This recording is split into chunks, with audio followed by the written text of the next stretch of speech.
네, 돌아온 비하인드 이성대 기자 나왔습니다. 첫 번째 볼까요? 네, 첫 번째 이슈 보겠습니다. 경로를 다스리는 법.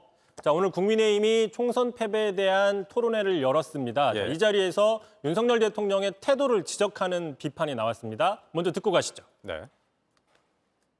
왜 그렇게 꼭 하면 대통령이 경로한다는 그런 표현이 나옵니까? 대통령이 경로한다고 나가면 그걸 보는 국민들이 좋습니까? 행복합니까? 경로해야 될 게 대통령입니까? 국민입니까?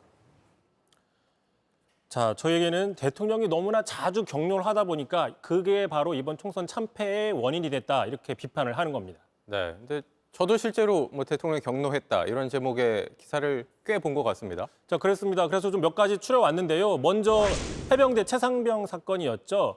자, 박정훈 대령이 그 해당 사단장을 수사 대상으로 올리자 대통령이 이렇게 하면 누가 사단장을 하느냐라고 하면서 VIP가 경로했다라는 보도가 나온 적이 있습니다. 네. 물론 당시 국방부에서는 경로한 적이 없었다라고 하면서 공방이 이어지고는 있었는데, 야권에서는 결국 이 윤 대통령의 경로 여부가 이 사안의 본질 중에 하나라면서 특검에서 규명해야 될 원인 중에 하나라고 보고 있는 겁니다. 네, 또 특히나 지금 얘기는 선거 과정에서 이런 경로 얘기가 많았다라는 거잖아요. 그렇습니다. 그래서 또 좀 보시면 지난해 연말이었습니다. 자, 지난해 연말 한동훈 비대위를 들어서게 하기 위해서 그 직전이었던 김기현 전 대표에게 사퇴하라고 요구했더니 김 전 대표가 거부하면서 그 소식이 보도에 나오자 윤 대통령이 경로했다, 이런 보도가 나왔고요. 또한 그 이후에 한동훈 비대위가 들어선 이후에 김건희 여사 특검에 대해서 총선 이후에 받는 조건부안에 대해서 검토한다는 보도가 또 나오자 이에 대해서 경로했다, 이런 보도들이 나왔습니다. 네. 자, 말 나온 김에 조금 더 멀리 가보면요. 한 1년 전입니다. 자, 블랙핑크 아시죠? 자, 블랙핑크가 방미 기간 중에 공연 여부를 논의하다가 무산이 됐는데 그 배경에 무산이 되니까 대통령이 경로했다, 이런 보도들이 나왔고요. 네. 실제로 얼마 이후에 안보실장이 교체가 됐었죠. 네. 다만 이렇게 경로를 했다고 기사가 나왔다고 해서 실제 경로한 건가지는 확인이 안 되는 거잖아요. 그렇습니다. 그래서 결국엔 보도로만 볼 수밖에 없는 건데, 사실 역대 대통령들도 자주 종종 경로를 했습니다.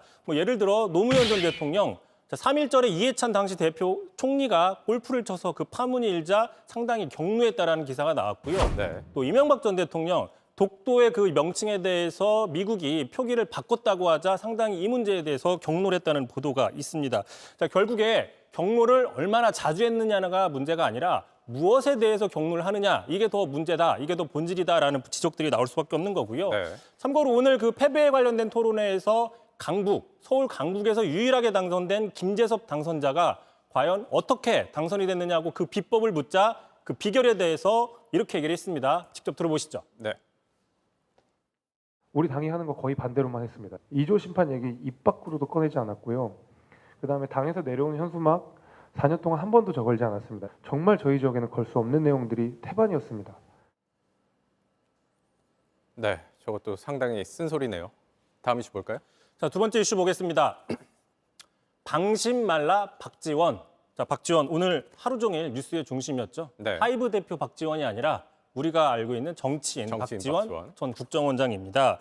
자, 어제 저희가 돌아온 비하인드 돌비 뉴스에서 국회의장을 하려고 하는 친명계 후보들이 4명이나 있다고 소개를 해드렸는데, 네. 여기에 지금 한 사람을 더 추가할 가능성이 있다. 그게 바로 최고령 당선자인 박지원 전 국정원장이라는 거죠. 자, 오늘 상황을 예의주시하고 있다라고 얘기를 했습니다. 여차하면은 출마할 가능성을 열어놓은 건데, 자, 그러면서 이제 이재명 대표의 뜻, 이른바 명심을 팔면 안 된다라고 날선 비판도 했고요. 또 이렇게 비판도 했습니다. 한번 들어보시죠. 네.